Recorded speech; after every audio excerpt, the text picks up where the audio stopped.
Mohon maaf ya. Bismillah. Izin sebentar. Perhatikan baik-baik. Nah, sekarang lebih kelihatan ya? Baik. Sujud posisinya akan dimulai dari setelah i'tidal, kemudian turun ke bawah. Nah, saya menghadap ke sini dulu ya. Lihat teman-teman akhwat ya, mohon izin lihat sini, fokus. Saya mohon izin menghadapnya begini karena ukuran mejanya lebih panjang ke sini. Jadi bisa kelihatan. Lihat sini. Sami Allahu liman hamidah, kan? Selesai. Rabbana walakal hamd. Kita telah tuntaskan ini. Baik itu tangan yang ke sini ataupun yang ke sini, saya telah berikan argumentasinya di pertemuan lalu dan dua-duanya boleh. Kemudian setelah selesai Sami Allahu liman hamidah, Rabbana walakal hamd, kita akan mulai turun sujud. Perhatikan baik-baik. Satu, dalam posisi turun sujud, maka posisi kaki tidak berubah.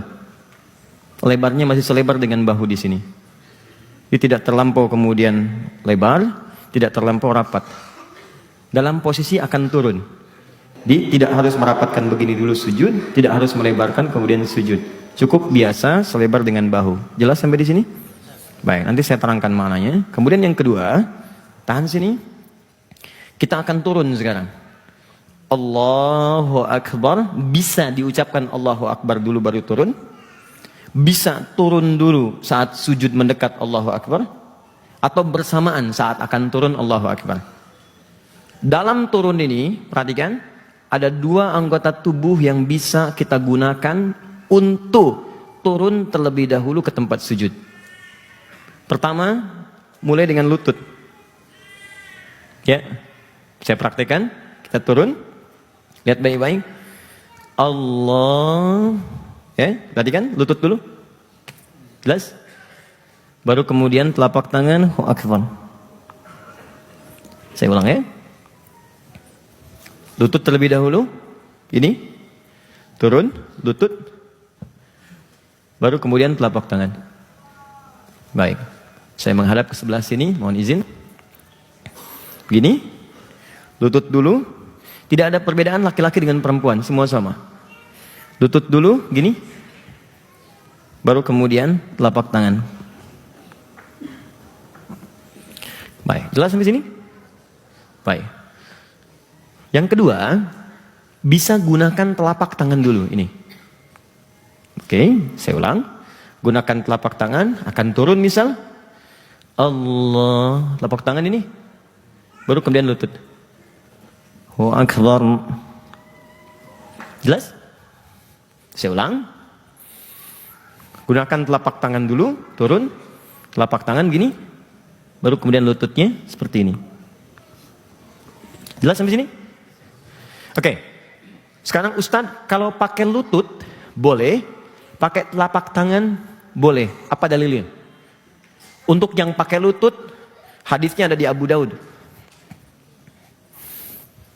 Abu Daud nama aslinya Sulaiman dari Sijistan, dikenal dengan Sulaiman As-Sijistani.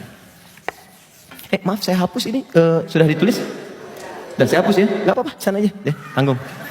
Apa? Ya, yang itu jangan dihapus ya. Oke, syukran jazakallah khair. Saya sudah tahu caranya.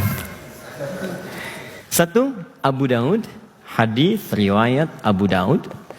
Abu Daud itu nama aslinya Sulaiman dari Sijistan, dikenal dengan Sulaiman As-Sijistani. Hafal 500.000 hadis. Dengan sanadnya semua nama tersambung ke Nabi. Dan hafalnya bukan hafal biasa. Jadi setiap disebutkan tahu ini hadisnya sahih, dhaif, bermasalah, benar, itu ringan sekali. Sampai Ibnu Qayyim Al-Jauziyah rahimahullah mengatakan, kalau ada Nabi Daud bisa melunakkan besi dengan tangannya, maka ini Abu Daud bisa melunakkan hadis dengan lisannya. Maka dikenallah kemudian dengan sebutan Abu Daud, Abu Daud, Abu Daud. Dari 500.000 ini, beliau mengumpulkan beberapa ribu hadis menjadi susunan fikih. Ada hadis, kalau kita baca, hadis itu khusus mengoleksi susunan fikih. Cara ibadah, cara wudhu, cara sholat, ya, cara mandi, cara macam-macam. Kitab hadis yang disusun dengan urutan fikih disebut sunan namanya. Sunan. Maka dikenal dengan nama Sunan Abu Daud. Ya, jilid yang pertama, halaman 222, nomor hadis 388. paling kanan sebelah bawah.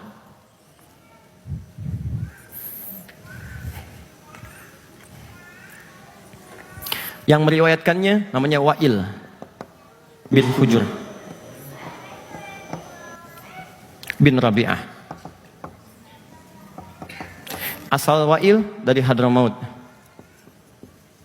Yaman, anak keturunan dari Raja Yaman. Kemudian masuk Islam, datang kepada Nabi, kemudian menyatakan keislamannya, diterima oleh Nabi, dan diangkat Wa'il menjadi murid Nabi sampai belajar kepada Nabi. Dan meriwayatkanlah hadis ini. Ya. 838, maaf, 838, bukan 388, 838. Paling kanan sebelah bawah. Perhatikan hadisnya. Ra'aitu Rasulullah sallallahu alaihi wasallam. Saya pernah melihat Rasulullah sallallahu alaihi wasallam idza sajada, apabila beliau akan sujud, fawadha'a rukbatayhi qabla yadayhi, maka beliau mendahulukan lututnya, kedua lututnya sebelum kedua telapak tangannya. Di begitu beliau akan sujud, yang didahulukan dua lutut dulu, baru kemudian telapak tangan. Jelas? Oke, jadi kalau nanti ada yang bertanya, kenapa Anda sujud pakai lutut duluan? Maka Anda katakan, hadisnya dari Wa'il di Abu Daud nomor hadis 838. Paham? Baik, yang menggunakan telapak tangan, itu cuma beda dua nomor. Nomor hadis 840 sampai 841 di kitab yang sama. Periwayatnya sahabat Abu Hurairah. Nama aslinya Abdurrahman.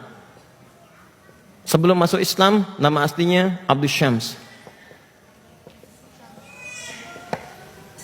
Masuk Islam tahun ke-7 Hijrah. 3 tahun sebelum Nabi wafat. Penting saya tuliskan kalimat ini. 3 tahun sebelum Nabi wafat. Nomor hadis 840 sampai 841, paling kiri sebelah atas di kitabnya. Fokus ini. Kata sahabat Abu Hurairah radhiyallahu taala anhu, ra'aitu Rasulullah sallallahu alaihi wasallam. Saya pernah melihat Rasulullah sallallahu alaihi wasallam idza sajada, apabila beliau akan sujud, wada'a yadayhi qabla rukbatayhi, beliau meletakkan kedua telapak tangannya sebelum kedua lututnya. Bahkan pernah mengatakan, idza sajadta fala tasjud kama yabrukul ba'ir falyadha' yadayka qabla rukbatayhi. Kalau kamu pengen sujud, jangan sujud seperti duduknya unta. Dahulukan telapak tanganmu sebelum kedua lututmu. Jadi kalau yang menggunakan lutut, menggunakan dalil yang ini. Menggunakan telapak tangan, menggunakan dalil yang ini. Timbul pertanyaan, Ustadz, kenapa kontradiktif? Satu lutut, satu telapak tangan. Bahkan hadisnya mengatakan, dahulukan telapak tangan, jangan lutut. Yang satu mendahulukan lutut, jangan telapak tangan. Mana yang benar? Nah teman-teman, setelah diteliti, dikumpulkan hadisnya, ternyata tersimpulkan bahwa dua-duanya ini benar. Di awal masa sholat, Nabi itu lebih banyak sujud dengan menggunakan lututnya terlebih dahulu. Di awal-awal muncul perintah sholat. Tapi di akhir-akhir kehidupan beliau, sejak beliau mulai sepuh, ya kan? Usia 60 tahun, 61 tahun, 62 tahun, ya, sebelum beliau kembali kepada Allah, itu lebih banyak terlihat menggunakan telapak tangannya. Karena itulah Abu Hurairah kan baru masuk Islam tahun ke-7, 3 tahun sebelum Nabi wafat. Dan Nabi usia sudah 60 tahun. Saya mau tanya pada teman-teman, biasanya, maaf ya, ini umumnya, tidak semuanya. Biasanya kalau semakin sepuh, persoalan pertama ada di apanya? Lututnya. Oke? Baik, maka karena Nabi punya masalah dengan lutut, saat itulah ketika sujud dia gunakan telapak tangan. Maka wajarlah kemudian Abu Hurairah meriwayatkan hadis dengan telapak tangan. Sedangkan Wa'il itu masuk Islam lebih duluan dibanding Abu Hurairah. Dan Nabi di masa awalnya lebih banyak menggunakan lututnya.